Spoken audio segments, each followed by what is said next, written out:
Welcome to Factful Finance. Here's a question many of us have asked ourselves. How much should we really allocate for fun while still being responsible with our money? It's a delicate balance. You don't want to miss out on life's pleasures, but you also don't want to blow your budget. The good news? It's entirely possible to have both fun and financial security. Now, before we dive in, let me quickly remind you, this video is for educational purposes. While I'll share tips and strategies, it's always a good idea to consult a financial advisor for advice tailored to your situation. Alright, let's break this down. When it comes to budgeting, fun money is something that often gets neglected or even avoided. But here's the thing, life is for living. You deserve to have fun and enjoy the fruits of your labor, as long as you do so responsibly. So how do you balance the two? One of the most popular methods is the 50-30-20 rule, where you allocate 50% of your income to essentials, 30% to wants, and 20% to savings and debt. Sounds simple, right? But how does that work in the real world? Let's take Emma as an example. She makes $4,000 a month.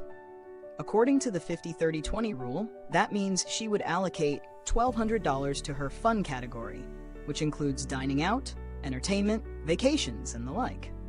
But Emma also wants to save for a down payment on a house, so she decides to trim her fun budget a bit and allocate $900 instead. This allows her to boost her savings and still have enough to enjoy her life. Now let's get real for a second. Allocating for fun doesn't mean spending irresponsibly.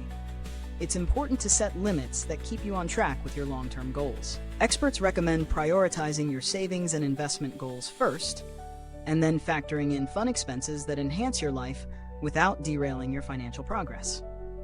Take Benjamin, for example. He works a steady 9 to 5, but he enjoys attending concerts and traveling with friends.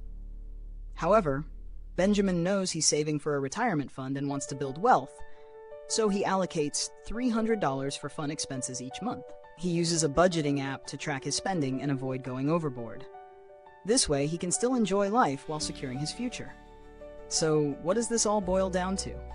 The key is moderation and mindful spending.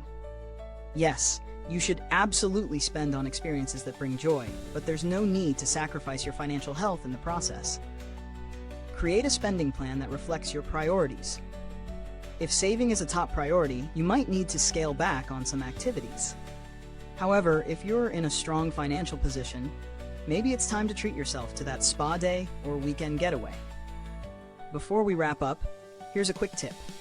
Use financial apps to help keep track of your fun budget. Apps like Mint or YNAB, You Need a Budget, let you set limits and see exactly where your money is going, helping you stay on track. So, how much fun should you allocate in your budget? The answer is simple. It depends.